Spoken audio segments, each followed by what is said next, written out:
মানে 100টা সার্কেল রয়েছে আর তার মধ্যে রয়েছে 100 জন মানুষ। আমার কিচ্ছু যায় আসে না যদি এতে সপ্তাহ লাগে, মাস লাগে বা বছর লাগে। শেষ অবধি যে নিজের সার্কেলে টিকে থাকবে সে পেয়ে যাবে $5,00,000। নিয়ম খুবই সহজ, যদি কোনোভাবে তোমরা তোমাদের রেড সার্কেল টাচ করে ফেলো তাহলে তোমরা হারাবে $500,000। চ্যালেঞ্জ অফিসিয়ালি শুরু হয়ে গেছে। Good luck.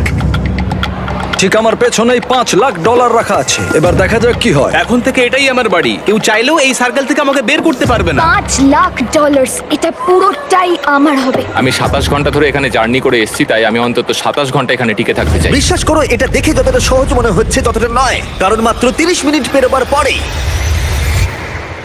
এটা হলো। আমরা আমাদের প্রথম এলিমিনেশন পেয়ে গেছি। ও কেউ টাচ করেছে। কেউ লাইন টাচ করলো? আমার খুব নার্ভাস লাগছে। স্ক্রিনে দেখাও কে এলিমিনেট হলো। টিজে, তুমি তোমার সার্কেলে টাচ করেছো, তার মানে তুমি এলিমিনেট হয়ে গেলে। কাউকে তো এটা করতেই হতো, তাই আমি স্যাক্রিফাইস করলাম। ঠিক